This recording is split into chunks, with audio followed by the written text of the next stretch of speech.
we have to be very careful with the word rights. Nobody had any. That was not a thing then.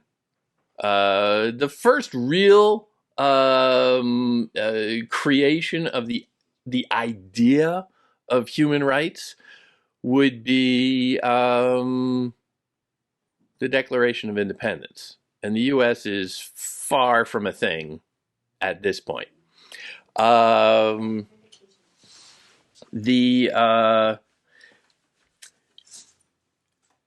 the position of looking back at history is tricky if you bring too many of your own modern assumptions into it. But you can bring your natural perspectives, and that can help bring that out. When Laurencia enters in, I think it's Act 3, enters the scene, and she's all disheveled, and she has obviously been through something. The play is very vague about what. She has been roughed up in some capacity. Whether she has been tortured, we don't know. Whether she has been raped, we're not really sure. She has been through something, so much so that her own father, does not recognize her when she walks in the room. She has changed. But she comes up and she says, ahead of this long speech, into this meeting where everybody is gathered in the village courthouse, which is sort of an analog to the royal court. Again, the comparison of setting. She comes in and she says, I have a right to speak, which is a radical thing to say when you don't. There was no rights. There were no rights. But she says, I have a right to speak even in a place where only men are supposed to speak. The village courthouse, where the old men of the village run things. What she's saying by saying that, she is asserting that her humanity itself deserves precedence over established tradition.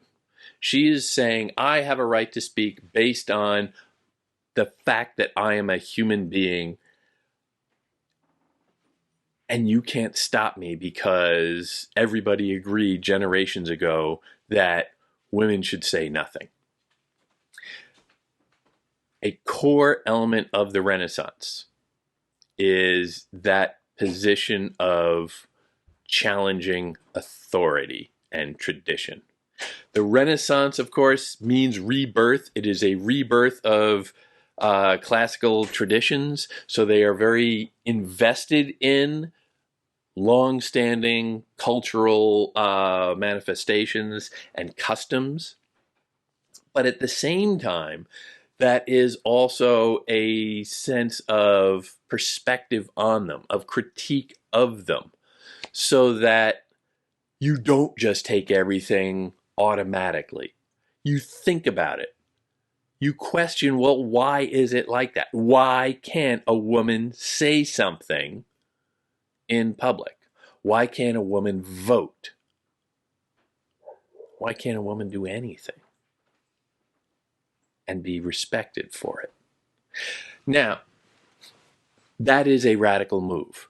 It is just another example of hierarchy where theoretically women are always the one impenetrable and irreversible hierarchy through most of human history has been that men are on top and women are on the bottom.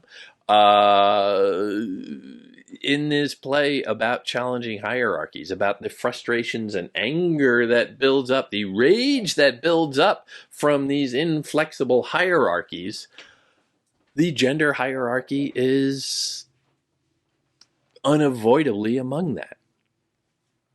And recognizing that and dealing with that is kind of a nuclear issue. Well, up until the modern day. including the modern day. So again, Lope de Vega can't really cross that line, but I think he's nudging at it. The idea of human rights, however, is baked into this. Remember what I said about, like, you know, the idea of individuality and the value of each individual human life as opposed to humanity in mass. The difference between individual rights and collective rights is a debate that roils to this day. Do individuals have rights? Do groups have rights? Can one person say, "All right, you can't make me do this because I don't want to"? But how can society function if everybody asserts that individually? What is the role of the social contract? All of these issues are part of this play, even though it was coming out before these issues became real issues or became conspicuous and acknowledged. Documents like the U.S. Declaration of Independence, the Constitution, the French Constitution, the English Constitution came about too in a few generations, but a little bit closer. But that intersection of authority and individual rights was woven into the foundation of the modern era. And I will remind everyone that the other term, and increasingly the more popular term for the European Renaissance, is the early modern era. They are dealing with issues that are very much on the minds of people of the modern era, an era marked by colliding interests. Colliding national interests, international interests, personal interests, human interests.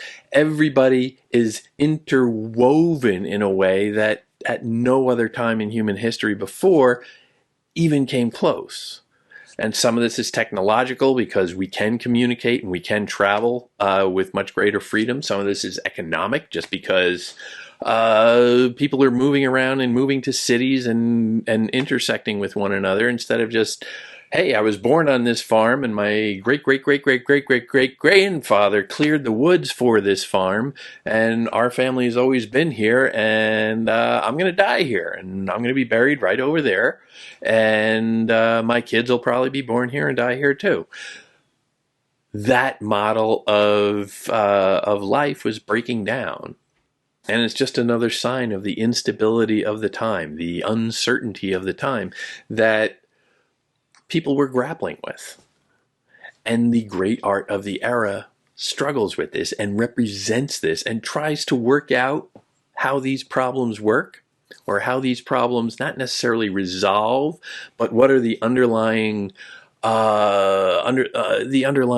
issues within them, that by considering them we can start to deal with them, because otherwise we're just dealing with ephemera. So again, be careful with the word right. Be careful with anachronistic readings here. But use that to say, wait a minute, that just seems wrong. Because, yeah, they didn't have rights. And what does that mean for them?